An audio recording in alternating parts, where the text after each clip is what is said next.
We got an article coming out in the not too distant future that talks about and focuses on trust and transparency in the workplace and why it's so important.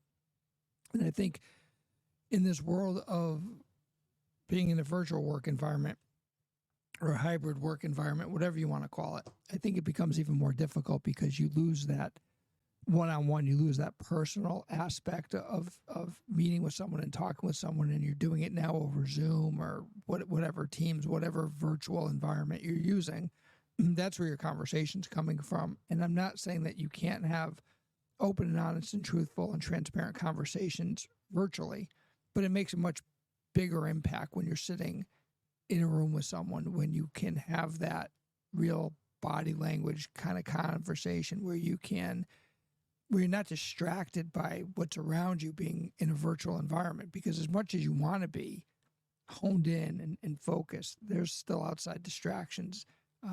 Even for me, who I'm downstairs and kind of away from the rest of the world, it's not always easy to be that singular focused. So what I really was talking about in the article, what's really important to me is that building that relationship, not only with your manager, but with your team, and how important establishing trust and transparency with your team really is. Because as you start to build that transparency, as you're open with your team, you let them know exactly what's going on. You know exactly what the situation is. You know exactly what your expectations of them are. And as you start to show them that trust, as they meet those goals and those expectations, and they know that you have their back, and that they have your back, and that you are a unified, high-performance organization, that's when you really start to thrive. When everyone comes together, and I've done this for years, where on paper I have a team, right? And you have to have that pyramid kind of organizational structure from a management perspective. But for me personally, I would throw that away. That would to me was what HR wanted. It's never, ever how I worked. I was in the trenches with my guys every single day. Because I needed to understand what they were doing. And it wasn't that I didn't trust them at all. These guys, through my entire career, I worked with some of the most talented technical people in the industry, hands down. And in my last job, it was guys that could go anywhere in the world and work for any company. A lot of them actually did. They were that talented. So it was never a micromanagement situation. I was just learning, and I was just kind of in awe of what these guys were able to do. There were times at my previous job where we just had horrible hardware, and the company was just horrible, and they would never give us money to do what we needed to do. And there were 3 incidents over a 5-year period where we had 36-hour downtime.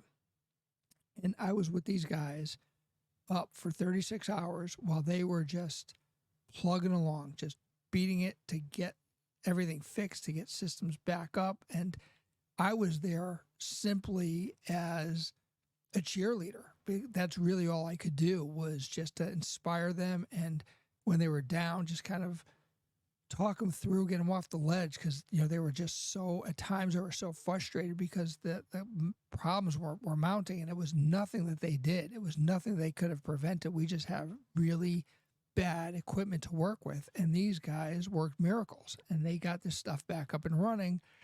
And then it was on me to go back to senior leadership and stand in front of the senior leadership and say, this is why we're down for 36 hours. And I was really fortunate that my manager, I had that trust and transparency with my manager where he understood exactly what was going on, and he was able to kind of have my back as I was presenting, because senior leadership, all they knew was we were down 36 hours. They didn't want to hear why. They just knew, and they needed someone to beat up on, and so that was fine. But I knew going into it, that's what I was going to do.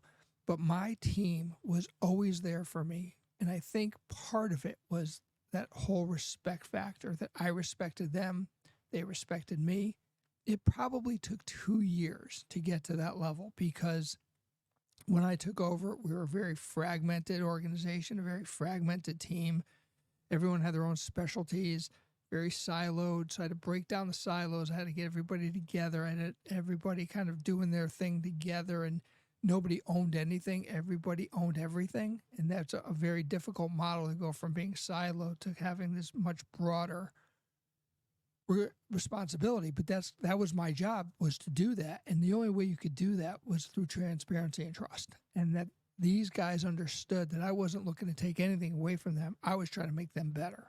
And as they started to understand that, and as I was with them during really difficult times, that's where the trust came in. And there was nothing at the end of the time that I was there that they wouldn't do for me and that I wouldn't do for them.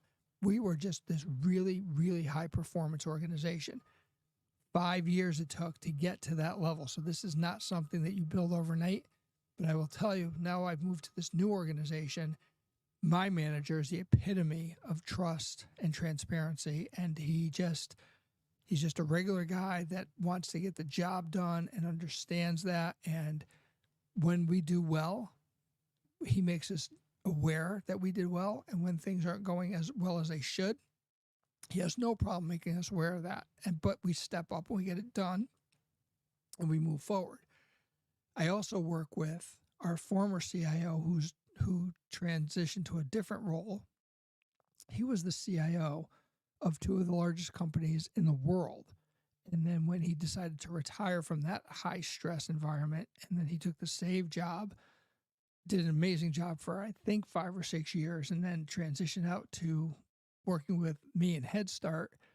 These two guys are absolutely, if you want role models, these are the guys that are your role models. These are the guys that I modeled my article around, because they teach you what it's like to be part of the team, that there is no hierarchy, right? There is no hierarchy with these guys. It is just get the job done. If he and I need to shovel mulch to put up a new playground, he's going to roll up his sleeves and we're going to shovel mulch and we're going to put up a playground.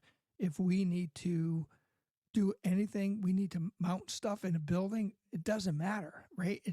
Your title goes out the window. And I think that is really important. When you can take your title, when you can throw your title away and just be the guy to get the job done, everyone starts to understand that.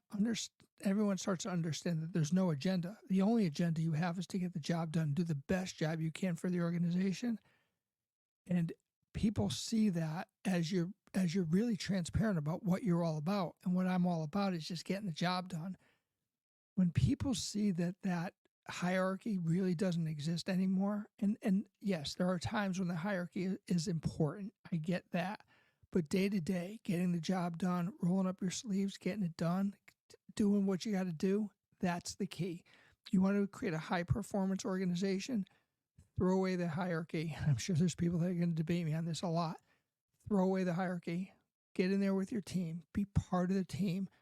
Yes, you need to step back and do certain things, and they need to do certain things. But overall, when you are one, when you're working as one in your team, you are so much more efficient. You are so much more effective. And it comes down to two things: trust and transparency. I'm going to talk about other topics as we go along, but I wanted to start it today with trust and transparency. All the videos that I'm going to talk about are up on my YouTube channel. So it's youtube.com/unlock the day. So it's youtube.com. I'll actually add it to the video. youtube.com/ampersand unlock the day. I'll put it up there. Everybody have a great day. I'll talk to you later.